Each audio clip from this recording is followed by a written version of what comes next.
Off top, welcome to Snacktober.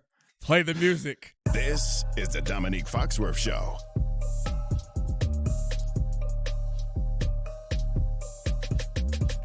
All right, welcome to the Domonique Foxworth Show presented by Allstate. Throw your hands up.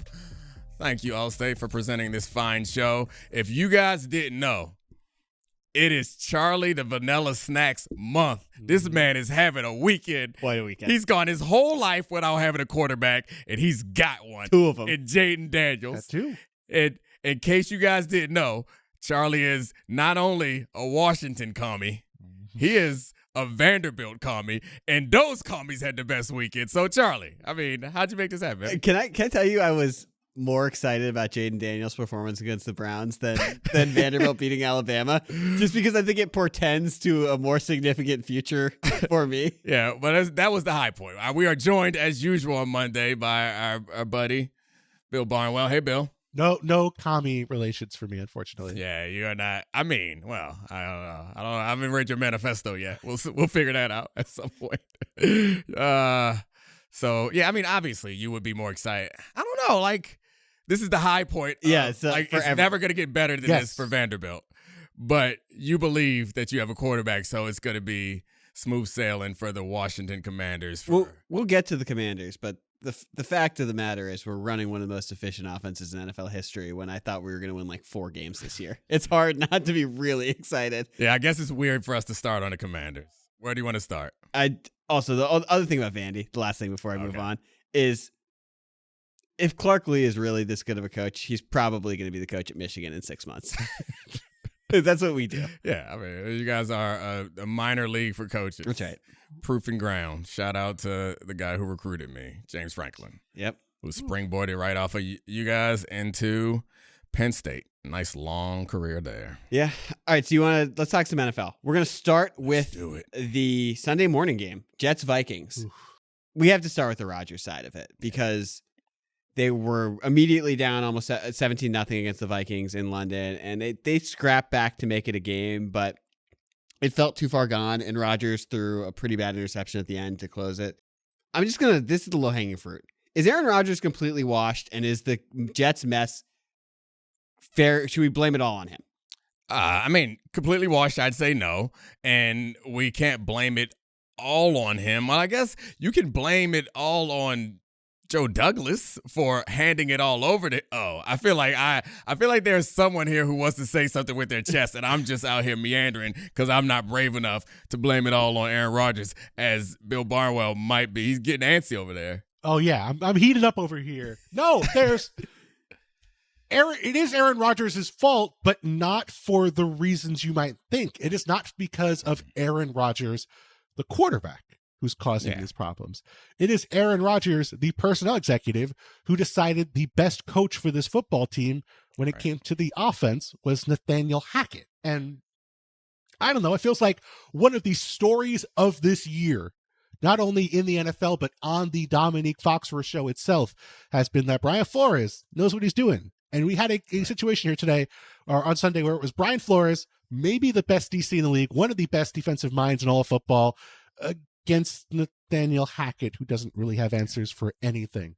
And that's what this game felt like, was a game where top to bottom, the Jets were consistently being outcoached. There were moments where Aaron Rodgers made great plays, moments where Garrett Wilson, who had 22 targets in this game, had made plays.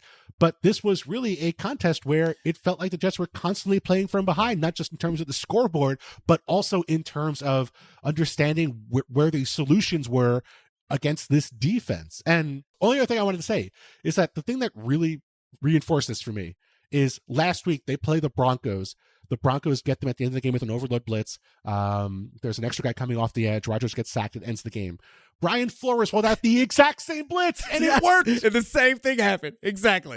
And then when he tried to read out of the blitz and throw a hot, he threw a pick six to Van Ginkel. Like, it was just so bad. And so I think the reason why it's great that you cut me off and went is because I think these things are connected. Mm-hmm. You're right that he's a bad personnel executive and that Nathaniel Hackett is not providing answers for him. But I think that, as is probably normal and reasonable. When you go get a future Hall of Fame quarterback, you hand the reins over to that Hall of Fame quarterback to build the offense that he is comfortable with. But the problem with Aaron Rodgers is it's kind of like if your best dance move is no longer in style, but you worked really hard to get it going, and now no matter what party you're at, you're going to do that move. But he's not good enough anymore to make this type of offense work, and that's why those things are connected. Much of his career was kind of like you do in high school or even at some colleges. You're like, hey, and I remember we used to play Florida State once a year. They would get an I formation. They either ran a dive, a toss, and if they threw the ball, they would run goes, outs, and skinnies. That was it. There was no game planning. But they were so damn talented that it worked every time. And it feels that Aaron Rodgers is like, I'm comfortable in this. He used to be so damn talented and so accurate and had the athleticism to buy time that he could make the plays work. And he didn't want to like cloud his mind or cloud the field with complicated schemes. And that was part of the tension he had with Matt LaFleur.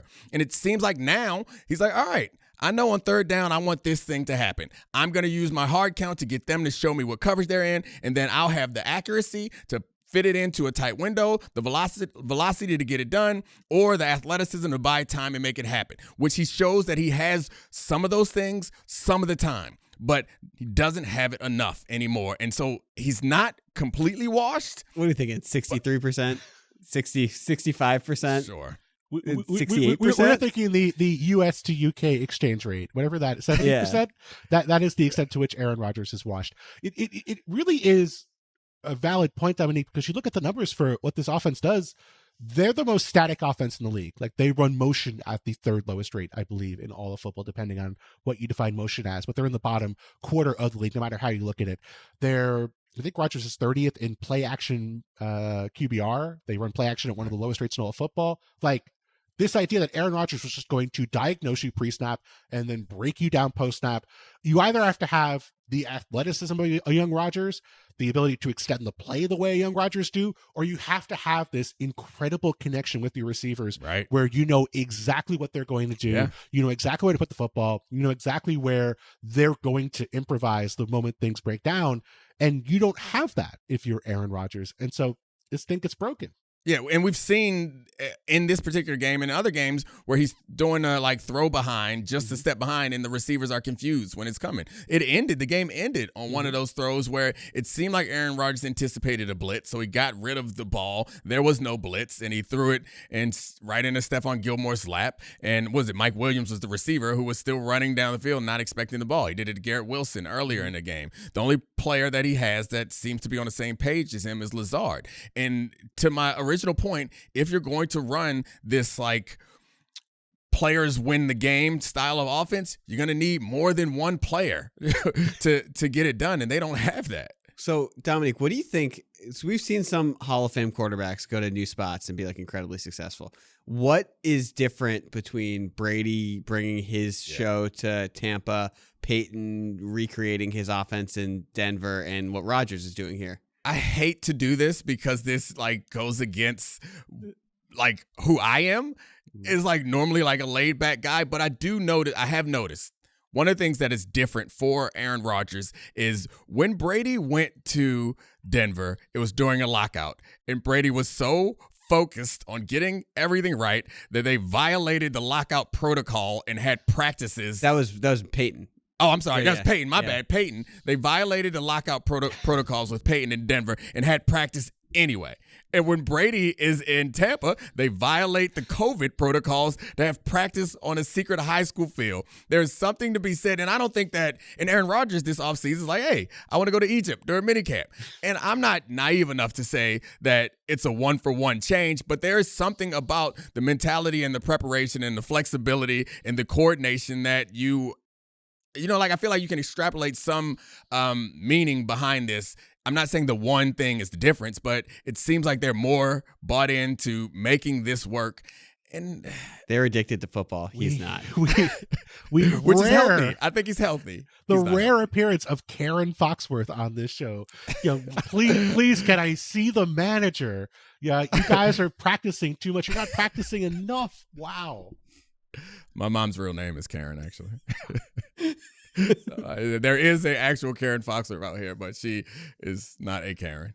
Yeah, no, I don't know. It feels like it's one of those things where when you open yourself up to these criticisms, and Aaron could have came out here and balled, but I do think the real difference is he didn't want an offensive coordinator, and he didn't want to change with the times, and he doesn't want easy answers, or he doesn't want he wants his easy coordinator. Answers. Yeah, he doesn't want the coordinator to give him easy answers in the way that he doesn't want to turn his back to the line and play action on important downs. He doesn't want to do these things. And maybe he's right. Maybe he'd be a worse football player if he did that. But he doesn't have the ability it doesn't seem that he has the ability or the connection to use his previous style of football to continue to win. So we're talking a lot about him as like a culture setter and a decision maker and a leader.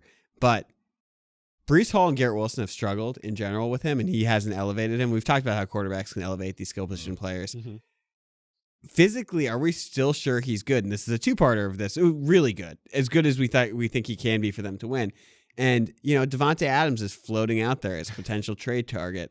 And at this point, with what you've seen from Rodgers and all this stuff, would you feel comfortable adding one more pick and trading one more thing for what Rodgers wants to add Davante Adams to the mix of this? So physically, yeah, he's not the athlete he was. The accuracy is still there on occasion. Like, I still see him throw ridiculously accurate passes. So he has enough ability. That's the tantalizing part is like, yeah, he could do what Sam Darnold is doing, or I guess, right? He could do that and maybe do it to a higher level, I would assume, but he's not willing to do that. That's the problem.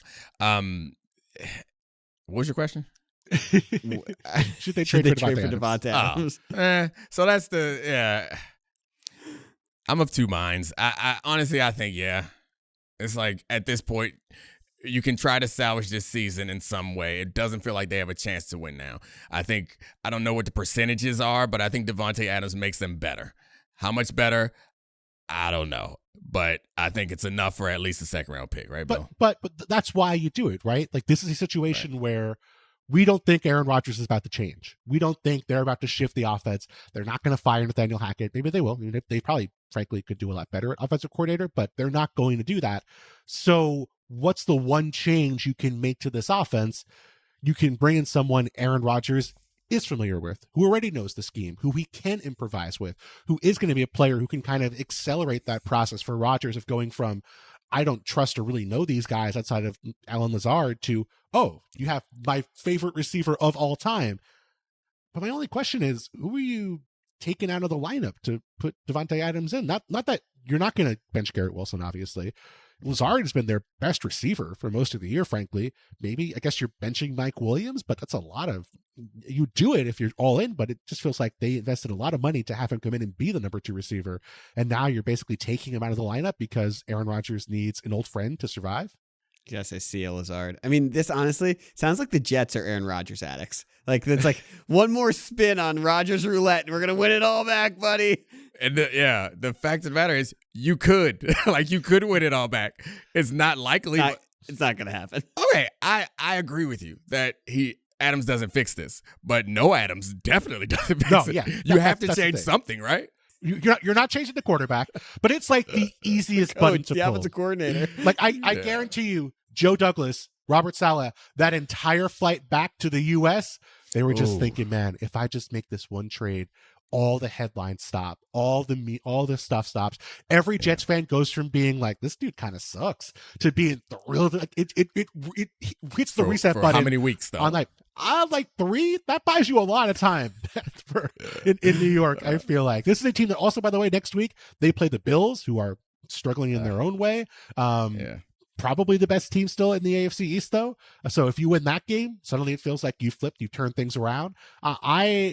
There's a lot of reasons why I think, even beyond just getting a good player into the building, I think they would be more aggressive than perhaps they should be in making this trade. Can we talk about the Darnold side of it? That is what I also wanted to get to, because it feels like Sam Darnold is just sliding underneath all this Rodgers conversation. Yeah. Oh, Sam got another W. I don't know if that was he was not good in this game. Well, this is the thing we talked about, where it's like, we know that this team is very good around him, and it's going to, football's so random. Right. One high leverage situation, Sam Darnold has a really bad game. It can sort of mess up all of this. But this has now been like 6 straight quarters where he's been bad. How concerning is that for a team that's now 5-0? It's concerning, but it's not that concerning because I think the answer is 64% concerning. No. Why do you keep doing these percentages? The answer to me is, or at least what I've convinced myself of, is yes, they are not a dominant team.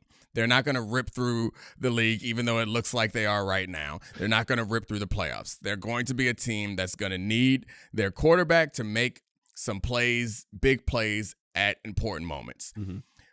I think that he has shown that he is capable of doing that. It honestly feels like it's going to, you bring up the gambling analogy again, it's going to be a roll of the dice, but those dice are slightly weighted because the person you're throwing the ball to is 18. Mm-hmm. And in this game, Sam Darnold's most effective play was throw it near Justin Jefferson because he's going to get a penalty. And so while Sam Darnold doesn't get yards or points or anything for that, that is a strategy. He's either going to catch it or they're going to have to hold him. So in these big playoff moments where there's going to be a game where Sam's going to have to come up with 3 to 5 plays, he might be able to make 2.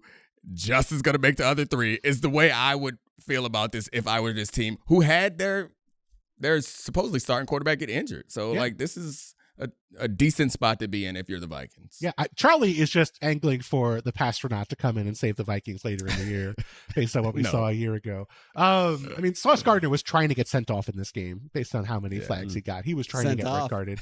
Very London. Yeah, he got bent, which was the closest thing to being sent off. The part that concerns me is this: if you're a Vikings fan, like we've all talked all year about, okay, the Vikings are getting out to these crazy leads. They're playing from ahead. You can't really, you can only do so much to kind of exploit Sam Darnold when you're playing from ahead. If they start losing, if they start playing from behind, that's when you're going to see Sam struggle. We're seeing Sam struggle without them playing from behind now. Like they're like you said, 6 quarters in a row now. He has been pretty bad, even while they've been ahead for pretty much the entirety of those 6 quarters. And so that's my concern is if Sam is going to have these issues now while they're in positive game scripts, while they're ahead, that really makes me worried about what's going to happen when they're playing from behind. And on top of that, now they may have lost Aaron Jones for a few weeks. It seems like he was hurt and had to leave this game.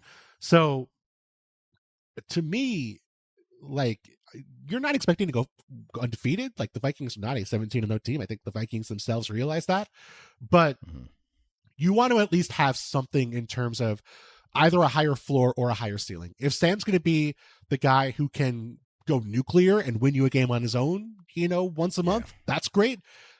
If he's a guy who can avoid losing you the game once a month, that's great too. I don't think he can be anything more than that on a consistent basis, but it feels closer to the idea of Sam losing them games than Sam winning them games on his own right now. So you want like a higher variance Sam. You'd rather him take more risk and ultimately cost them some games, but maybe win them some games, rather than right now where like his bad isn't bad enough. It hasn't been bad enough for them to lose, but his good isn't going to be good enough to overcome a bad defensive game or something like that. I don't trust that he can avoid having bad games, because he's having them now even in good game scripts. So if you don't have a guy who you can consistently trust to avoid the bad games, chuck it deep. Be that dude. Don't like, you have to be something. You have to have either a high floor or a high ceiling, and Sam might not have either at this point. Sounds like this is the one you're calling for Jameis. A lot of teams where the solution is just, can we get Jameis on the field? Including Joe Flacco, who we'll get to. Nah, Joe Flacco wouldn't come there. Oh, yeah. Joe Flacco wouldn't come to Minnesota. And then Les Dobbs is starting. Oh, yeah. Omar Flacco might come if Dobbs. Okay, let's talk Raven Bengals. Speaking of Joe Flacco, his former home. This game was incredible. Yeah. Cincinnati scored 30 again. The Ravens came back from 10 points in the fourth quarter, won in overtime after like weird stuff. The Lamar fumble in overtime, and then Cincinnati's holder fumbled a decent snap, leading to McPherson miss. But I don't know, probably the highest level of 2 quarterbacks we've seen this season dueling. Lamar had 4 touchdowns, 300 some odd yards. Burrow had upper 3s, 5 touchdowns with a costly interception. But I want to start with the Bengals side of this because they are 1-4. Mm-hmm. They could easily be 4-1 or 5-0 or 5-0 right now. In theory, they've given away some games. But do you look at this 1-4 Bengals team Are they cooked? Yeah. I think they're cooked, man. Like I was not as high on them before the season started than 64% cooked? Yeah, they're 67% cooked. I wasn't as high on them as a lot of other people were because of their issues on defense. And I think that they have lost a lot of these close games. You could say they gave them away. They actually play up to their talent. The problem is, I mean, this is probably Bill's department, but yeah, the single score games, like if you're good, you kick some every now and then, and you're not in these situations where you can give away a game. So like they aren't good, except for when they play like good teams, and all of a sudden they like show up, but they still aren't able to pull it off. So yeah, I think this team is done not only because of their record, but because I don't think they're that good. And the last thing I'll say is this was an example of two quarterbacks and receivers. Flowers had a great game. Receivers as far as Chase and Higgins and Flowers. This was an example of when your guys are really good, you don't got to get cute. This is what Aaron Rodgers used to be. It's like these guys made ridiculous plays through the course of the game, and he's not that anymore. I don't know how I brought it back to the Jets, but anyway, Bill, what do you think? I think the defense is majorly concerning. And yes, like this game could have gone either way. You know, if Burrow doesn't throw the interception late, they close out this game. If Jackson doesn't turn the ball over and fumble, maybe the Ravens just score on the opening drive and win. Maybe, if the Bengals kick that field goal, like to me, it's not like I don't want to draw too big of a conclusion from this one game because it went Baltimore's way. Although I do want to point out, this is a pretty big win for Lamar and the people who say Lamar can't come back and win in situations where he has to pass the football. But like the Bengals defense has been bad every week. I mean, I haven't gone through the numbers, but it feels like every single week the team they're playing has their best game against the Bengals defense. They make plays consistently against this defense. They can't close out games on the defensive side of the football. They've had leads and blown them. And you're basically asking the offense to be perfect. And I do believe Joe Burrow has that in him, but we saw he turned the ball over late in this game. The special teams blew the game here. They weren't able to kick the field goal. Like, the defense is so porous and has so few solutions beyond Trey Hendrickson that I don't feel like they're going to fix that. I mean, they lost Dax Hill, I think, in this game to an injury. They benched Cam Taylor-Britt last week. He had a better game this week. But it feels like they're desperate already on the defensive side of the football. And I know that they've been a second half team. I know that they figured stuff out, but that's usually been the offense figuring stuff out and getting really impressive down the stretch and then combining with a defense that was already playing pretty well. Since they've lost Jesse Bates, this defense has been a mess, and Jesse Bates is not coming through that door. ATL, but yeah, I think you very efficiently phrased it when you're saying like I'm the efficient phraser. That's what people call me. Their defense is so bad that their offense and special teams need to be perfect for them to win. And that's why I think they're cooked. It's not their standing. It's not the talent of their offense. It's just like they can't afford to make any mistakes on offense or special teams because their defense is not going to make enough good big plays for them. Or forget big plays, just like up, make the opposing offense like work for something every now and then. I think they're going to make the playoffs. You do. And be the team no one wants to play. Bill's laughing because he doesn't want to walk back this take in like 2 weeks. Yeah, their defense is abominable. But so like I look at the AFC. Yeah, they had a really easy schedule. I think that's part of the reason why people were on them preseason. Well, so their next 4 games are Giants, Browns, Eagles, Raiders. They could easily turn their season around after those 4 games. But we said that about Panthers and Commanders, and that didn't work out. Yeah, right. Yeah, that's wasn't it? But Panthers in the AFC. It was Patriots. Yeah. They beat the Panthers. It's their one win. Yeah. But also you look at the AFC and it's like they only really have, the clear playoffs teams: Chiefs, Ravens, Texans, Bills. Steelers are probably going to make the playoffs. Right. We'd assume like they're going to be spots, and if this team plays really well offensively and figures anything out on defense, like they just need to be like the 20th best defense in the NFL. That's the black box that you can't address, though. It's like no, I have no defense for that. You were just saying figure something out. It's not like if X gets healthy. Yeah. If it's not like that would give me something to hold on to. I could just do the sports podcaster thing and be like, you just have Trey Hendrickson out there doing Trey Hendrickson things. There's the Cam Taylor-Britt piece. That's all in them boys. You try to pull out I know one name in them boys. The commas. Charlie and the commas. I'm just going to list as many players I can think of. It's also it's this trick of the thing. It's like you say the name and then you repeat it. Like Joe Burrow's out there doing Joe Burrow things. What does that mean? Yeah, Trey. But yeah, I think Lamar is great and he's outstanding. He was amazing today. But also, it seems like he makes some level of absurd play only against the Bengals. Like, you remember that run? Yes. Was that his MVP season? The spin move, spin move run? Mm-hmm. And you remember when he juked, I don't know who it was, out of there. Like, that was the Bengals. And in this game, he had two absurd highlights that he could only do to Bengals. He had two stiff arms in one play and threw a jump touchdown pass. He had a fumble that turned into a touchdown pass. Like, he did two stiff arms in that play also. Oh, that, yeah. He fumbled. And he had the run. Yeah, it's just, I don't know. Your argument for this is that there's not much competition for them, and you trust Joe Burrow, I guess, and Chase. The part that must have hurt, I feel like they actually did a pretty good job in this game of slowing down Derrick Henry. I think that was what they focused on. Was okay. Trey Hendrickson doing Trey Hendrickson things. Mike Hilton was hurt. Jermaine Pratt doing Jermaine Pratt things. We're gonna focus on stopping Derrick Henry. And then the moment they missed that field goal, they gave the ball to Derrick Henry, and they were just like, we are so tired, guys. We need to. Oh. They just did not have it, and Derrick Henry went almost to the end zone, and the game was over. Do you know, I don't know the guy's name, but there's this guy on TikTok that's like a Bengals fan, and he like shows his fits all the time. He calls everybody stinker.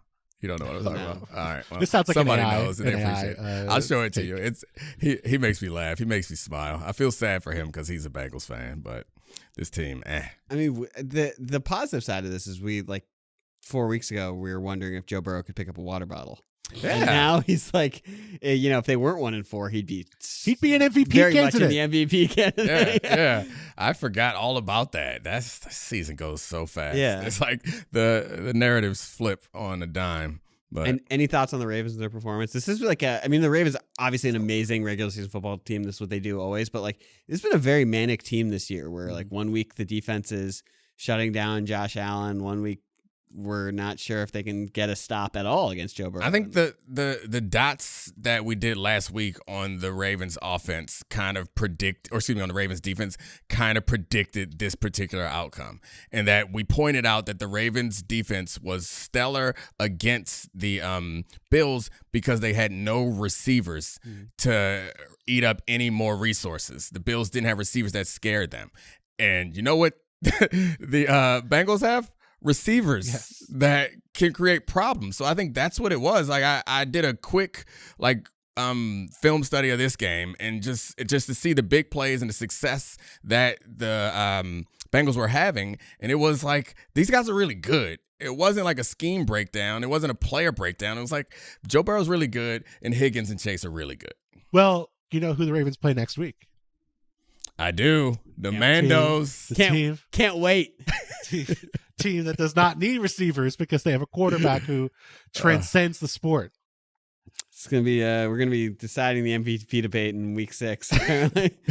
Charlie, what is the name of the Ravens Commanders game? What is the Battle of the Beltway? Battle of the Beltway? Nope, that ain't it. I'll tell you later. Oh no. I'll tell you later. Next up. No, I have one other question about. We should mention that the Bengals were total cowards. They got the ball and did not try to get a single yard in overtime because Zach Taylor got way too cautious, despite the fact that Burrow and Chase were playing unbelievably in that game. And you think it was because of the Burrow interception that they chickened out? Yes. I just think it's weak when you have a great player playing at that level. You can't make those coaching decisions when you're 1-3. 1-4 now. Sucks. Yeah, at the time they were 1-3. Sucks. Okay, I just wanted to mention that. Do our due diligence. All right, speaking of we are going to talk about the Browns and the Commanders. We'll get to our check-in after this, but how do you explain the Commanders having one of the most efficient offenses in NFL history? I say that because it was the least stressful Commanders game I may have ever watched. Jaden Daniels, helmet off in the fourth quarter, yucking it up on the sideline with the fellas. Is this a question, or is this just a way for you to go brag? No, but seriously, we didn't believe in Cliff Kingsbury. We didn't believe in the offensive personnel around Jaden Daniels. After week 1, it seemed like he was going to be a fantasy guy, but maybe not a real guy. And since then, they have just been eviscerating teams. They're one of the best units in the NFL. And regardless of what we think of the Browns, obviously they have a disaster. They have a good defense. Yeah, I mean, I think they do a couple of things well that I think will help their efficiency quite a bit. Is they run the ball well. They have a quarterback who can get out of trouble and scramble and make plays with his legs, and he throws a hell of a deep ball. It's like these are the things that Turbo Russ. Yeah, you can't Turbo Russ. You can't if you run the ball well, that requires defenses to compensate for it.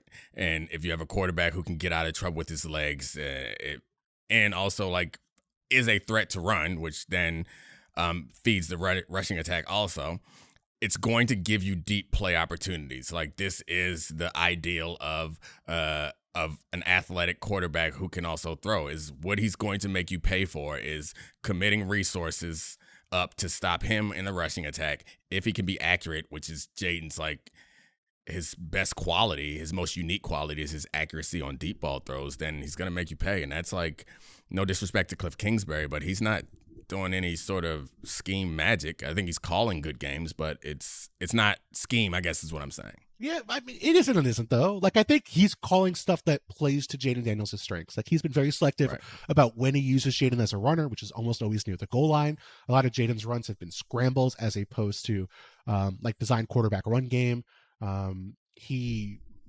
Jaden Daniels is incredible at throwing outs. You see so many third downs for this offense is throwing the ball outside the numbers, and Jaden is really good with his anticipation on making those throws. His accuracy, his arm strength on those throws is excellent.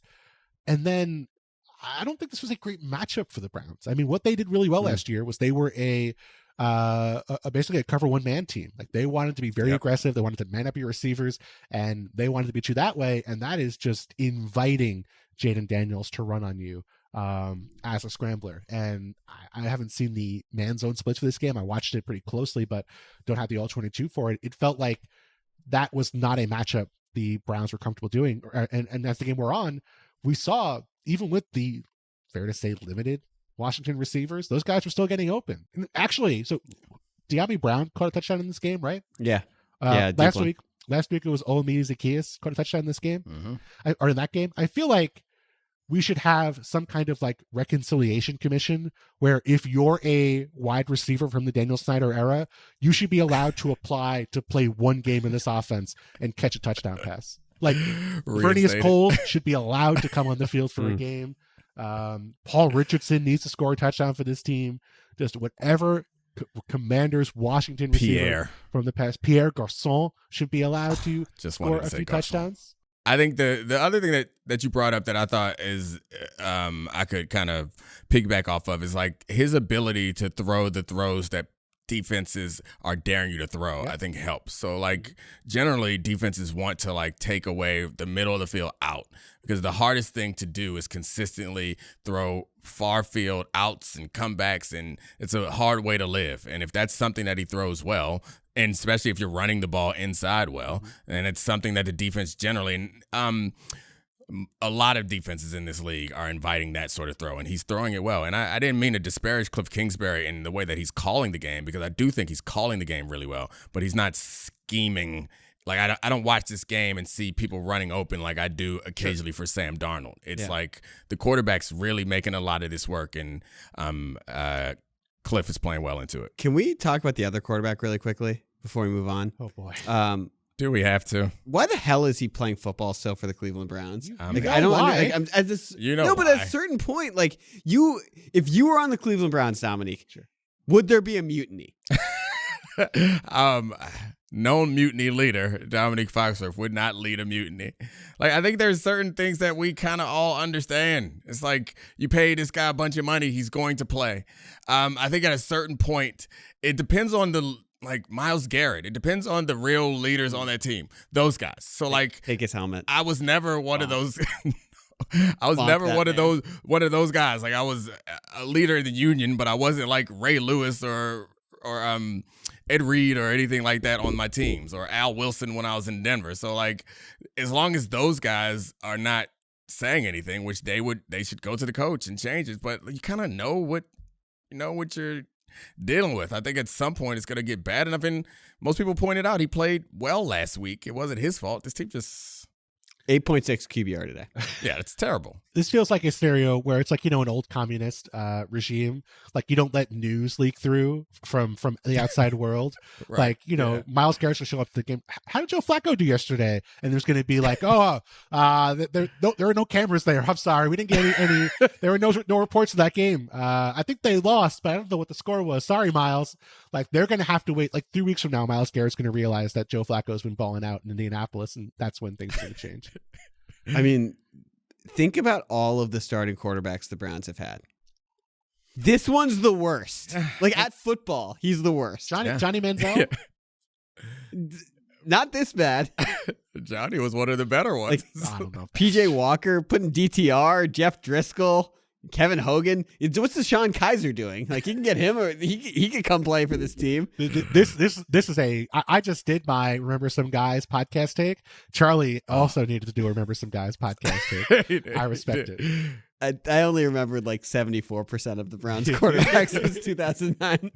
So many. Deshaun Kaiser could be out there doing Deshaun Kaiser things. I feel confident in that. All right, guys, get your hands up. It's time for the check-in presented by Allstate.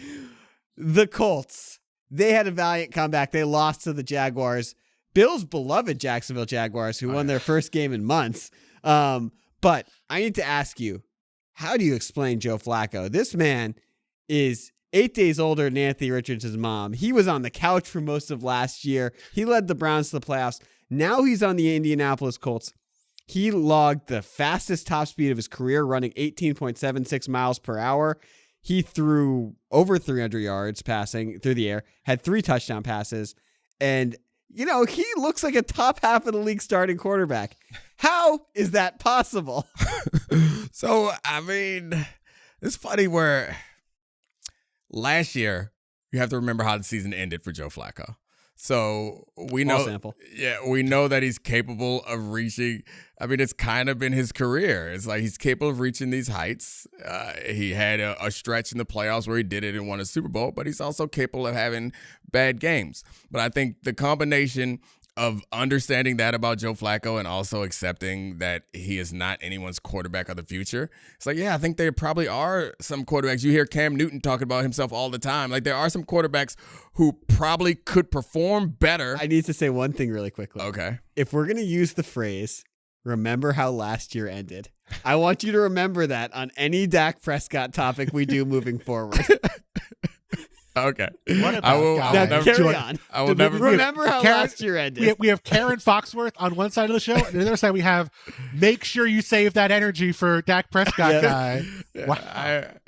What is required of me is to fill in the space that's needed. When you go too far in one way, you're like, Dak needs to be out of the league. You're like, hey, I never relax. said that. When you go the other way, and you're like, they should bench Dak. He's terrible. Now you go the other way, like, hey, Joe Flacco should be starting for every team in the league. And I'm like, all right, well, let's remember that he's Joe Flacco. I said Anthony Richardson was the future of the sport, and Josh Dobbs was the top half of the league starter. Trust me, my credibility is not there on this. You don't need to defend. Anyway, I think that's the point. It's like Joe Flacco is too old for anybody to believe that they can coach the bad Joe out of him. And he's still, like, he's smart. Arm talent is still there. He can pick a defense apart every now and then. Jaguars defense is terrible. Like, that's a big part of this, right? Like I understand that we want to celebrate Joe Flacco. I also want to celebrate Joe Flacco. But, like, this defense is awful. And that is a big reason why Joe Flacco was able to play so well in this game. There's a lot of Sam Darnold in this conversation to me, right? Yeah. Like, we saw last year in that Browns playoff game, Joe Flacco, it did not end well. And that was because they got behind early. They were playing a quarterback who was on fire for the entire game. And Joe Flacco had to keep up, and it did not go well. He pushed the football, led to interceptions. That's the weakness with Joe Flacco is if you force him into passing situations, he's going to turn the ball over. That was not the case in this game. It was close the entire time. I think the Colts led for part of it. Jacksonville led by it was back and forth game. Both sides had leads at different points. And when Joe Flacco's in that kind of game against the bad defense, he's going to be fine. This team has good receivers. We don't see them because Anthony Richardson throws the ball like 8 times a game, but like they have playmakers. They didn't have Jonathan Taylor, and I think that hurt them. But Joe Flacco absolutely has this in his locker. He also has a 4 interception game in his locker. And if he plays for another 6 weeks, we're going to see that game probably at least once over that 6-week span. I'm going through teams now. Oh, boy. That could use Joe Flacco? Yeah. Oh, Okay. boy. Okay. Do you want me to list them? I don't actually, but Okay, I think we'll you're move going on. to anyway. No. Yeah. There's just double-digit teams he can start for. All right, rattle them off. See if I can find a disagreement. Dolphins, Patriots, Browns, Patriots are just dumb. Titans, Patriots are just dumb. Broncos, Not today. Raiders, Giants, Not today. Panthers. No, give me Sam. Give me Sam. You mean the Dalton? You mean? Yeah. You said- And then you said- Oh, Andy. Yeah. My bad. I mixed it up. Darnold and Dalton. then you get to the point where it's like Jets. We sure? All right. You're Come just on. you're Now I'm just just trolling like, now. come What's on. next? Okay.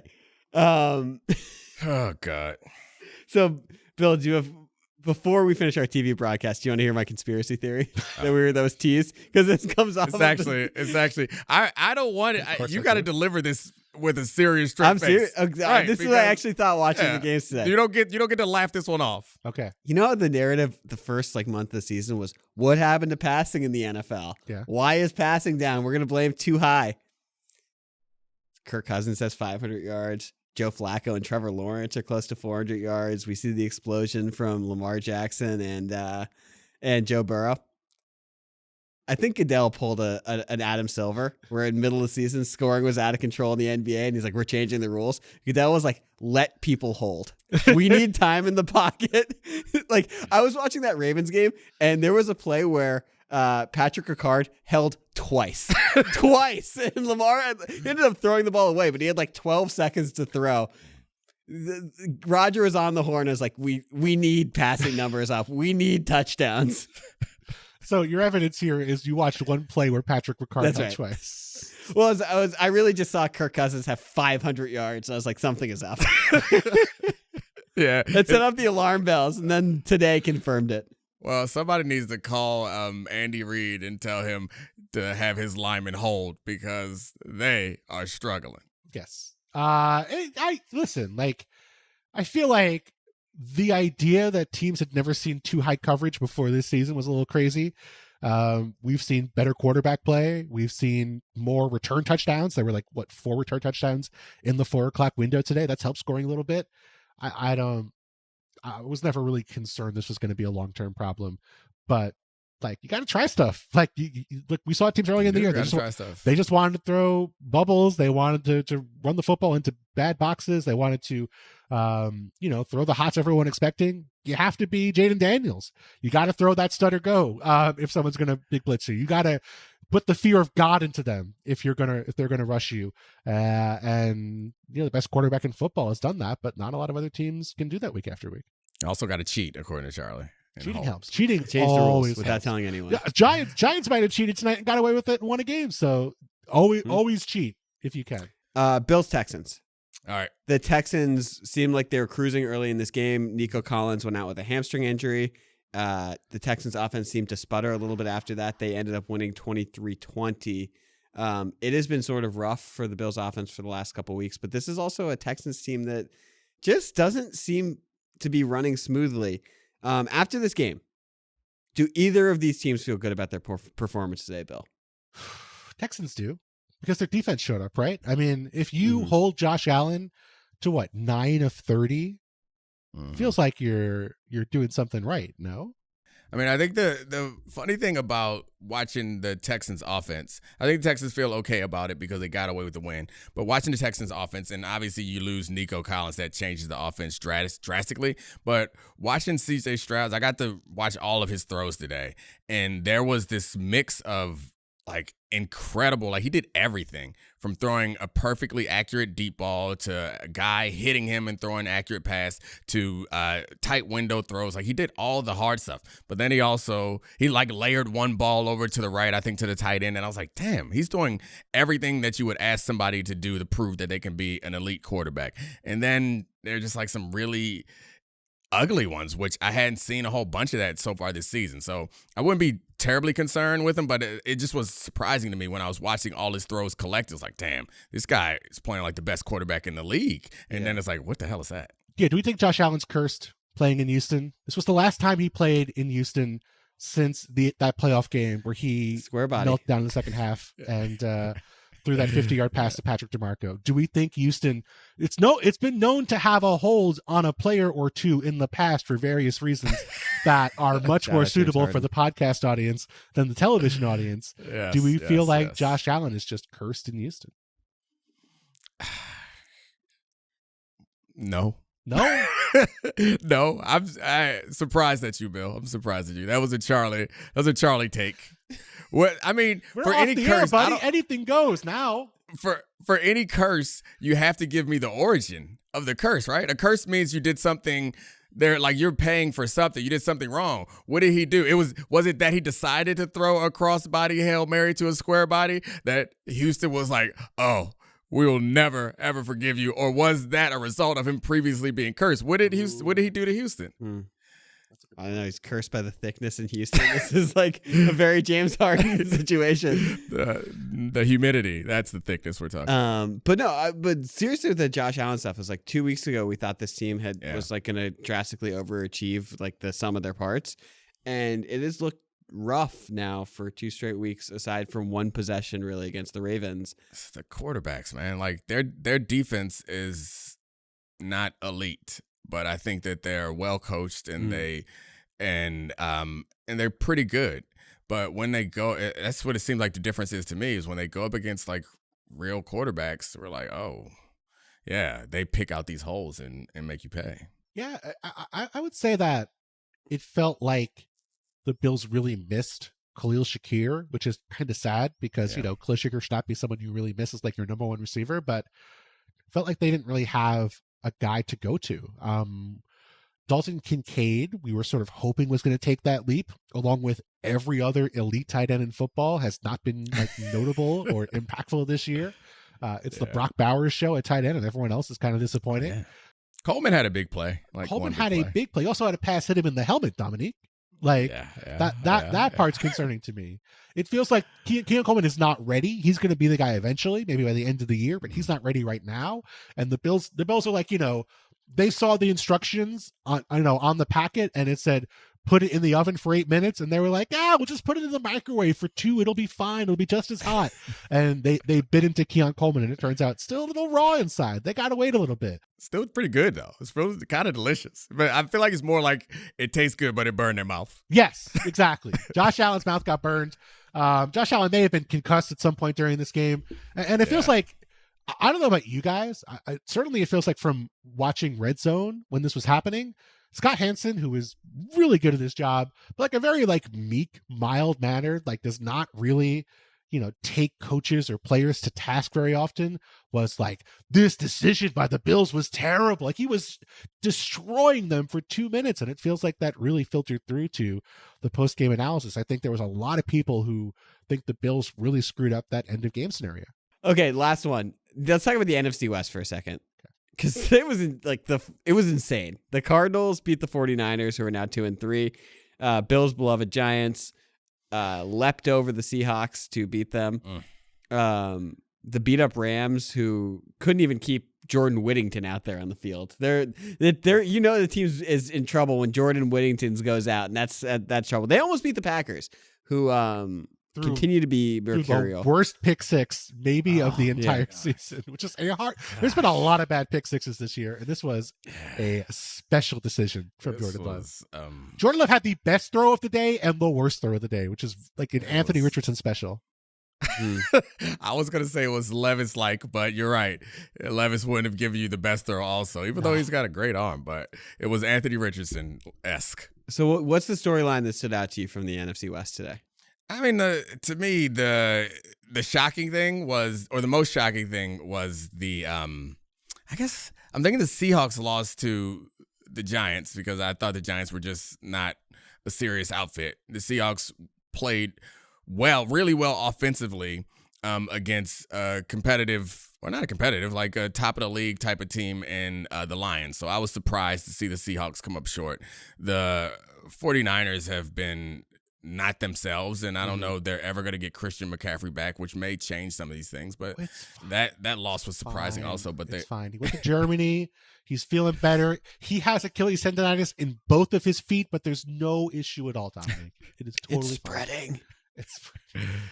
I think the most surprising thing was what happened with the Seahawks. The no neighbors. Yeah. They lost to the makes it Giants, so that's crazy. their only good player. And the concern was the Seahawks defense, and the Seahawks defense, or at least I was more surprised by the offense not being able to just totally annihilate. But maybe that should put some more questions in my head about that Lions team that I thought was getting better, even though they got destroyed by Geno back there. This could have been an even bigger blowout if it weren't for the fact that the Seahawks got a 100-yard fumble return for a touchdown on fourth down on a play where I'm pretty sure the Giants actually scored. This would have been even less close as this game went along.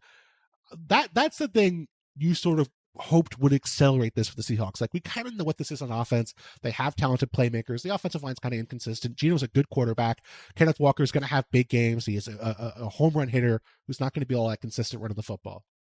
But when they started 3-0 against some pretty bad teams, admittedly, the hope was, okay, Mike Don accelerated this defense. The pass rush is better than we expected. The secondary is really good. They're going to be able to, with scheme, beat people. And this should have been a scenario where they should have blown up the Giants. They didn't have their best receiver. Daniel Jones can make mistakes even on his best days. This offense is not supposed to be very good. And the Giants marched the ball up and down the field throughout this game. And that is the part that concerns me the most, because it resets the ceiling for me. It makes me think, okay, week 4 was not just one bad week for Seattle. This defense is probably more in the range of average than like the top 3 unit we saw early in the season. My favorite play of the game was the final play, or I guess the final consequential play was the block field goal. Mm-hmm. And the guy who scooped it and was trying to score had someone running with him, telling him to do the smart thing and get down so that we could run the clock out and win. You don't have to give the ball back. That's ridiculous. Score that damn touchdown. You score that touchdown. Y'all gonna have to get a stop. I recognize the heads up play, and I appreciate that he demonstrated to all of us that he knew what the right thing to do was in that moment. But we got to score that touchdown, guys. Mm-hmm. Dominique, just to be clear, do you think that teammate had a thought in his head like, am I gonna have to tackle this guy? Am I gonna tackle my own teammate to bring the game down? When did that happen? I feel like someone's done that before and caused a fumble. Like, you can't do that. You do the best you can to signal to him. Personally, get a block. Get a block. Let's find someone. We out here waving and pointing. Get a block. You can suggest get down. No, sir. Get a block. Get a block. We got to score special teams touchdowns. Do you remember Todd Gurley always used to do that? Yes. Yeah. He would always be like, I'm going to stop at the 1. Screw your fantasy team. Yeah, I appreciate it when it's a running back who scores lots of touchdowns. That's fine. When you're a special teams player. Bet he wishes a couple more now. Yeah, he's not getting anymore. I think he has enough bucks. Commanders might need a running back. Todd Gurley's coming to replace Brad Robinson. There's some weird eligibility rules. If you were an NFL player between 1998 and 2018, you may be eligible to score a touchdown for the Washington Commanders. Should they bring back Alfred Morris just to run one in? What car did he have? I remember there was a story about him having like an old car. Wasn't there like a Kirk Cousins story too about him driving a van early in his life, right? Yeah. Early in his career. Alfred Morris, he had his car and then they fixed it up for him. It was a 1991 Mazda he had in 2012. Fix it up for him. Get that man a new car. What are you talking about? Fix it up. I think he wanted to keep it. That's how you fix up a 1991 Mazda is you get a different car and put the 1991 Mazda in the garage. No one said he had to throw it away. You can keep it, but you also don't have to drive it. He kept it when he ended up in Dallas in 2017, and it's a car that he bought for $2. Good for him. Hey, Bill, do you think Kirk Cousins is self-aware now, and it's kind of funny? Oh, self-aware for sure. Funny, I feel like it's a bridge that you have jumped on that I'm going to watch you walk through as I stand at the entrance. I think it used to be a laugh at Kirk Cousins when he'd do ridiculous things. I think even last year with the chains. I think he's leaning in now. he was self-aware when he put the chains on. He recognized that he was doing what I personally like to call the greenie, which is you stand there and you're a very white-looking and presenting person. Then you do something slightly young and hip and maybe a little black, and people are like, "Oh, that's amazing." He said swag surf. And it's the same thing. Greenie does it all the time. It's a great move. It works. People love it. It's hilarious. Kirko Cousins. That's what they're calling him. Yeah. The best Kirk Cousins moment was last year when he took off his shirt while he was injured and hit the drum in Minnesota, right? That was my favorite Kirk moment. It's better than you like that. All right. Been a good time. Thanks for sticking around for extra football talk, Bill. You're the best. Gonna miss you next week. We need a name for this segment of the show, though. The leftovers from the TV version of the show. You just named it. Something else. We'll probably get more attractive. Leftovers. Yeah, we should probably maybe. I know you don't want to do anything to promote or advertise the show or make it more successful. I do want to promote it. But I do want to promote it. I do want to advertise it. Probably a better name for this. I just don't want to be a beggar. Maybe we can call that the panhandle. Okay, you're doing great here. All you do is tell people it's there. You don't have to tell them again and beg them. It's just like, hey, it's there. Come on. Do you know how many times Dominique's like, I'm going to go on another podcast to promote the show, and I listen to the segment, not a mention. Cause I got some damn dignity. They see me. I say I got a podcast. They enjoy my appearance. They'll find my podcast. They don't. They won't. I'm me saying, hey, guess what? Got a podcast 10 times. People aren't dumb. You tell them you got it once, and then you let off some fire takes and some great jokes. They'll come on over. If not, then we're good. You can tell which people in the podcasting business are financially invested in their podcast, and which people will be just fine if their podcast is not as financially successful. And one of those people is hosting. I would have said, no, I would have said you could tell people who got some game and people who don't. That's the bottom line. You don't chase it around. They don't respect you. Treat them with dignity. They treat you with dignity. Dominic, they don't respect me whether I advertise my podcast or not. That's not an issue here. All right, it's Domonique Foxworth Show presented by Allstate. Throw your hands up. Thank you, Charlie. Thank you, Bill. Thank you, great producers. Pablo, I love you. Course Heads is a coward. This is the Domonique Foxworth Show.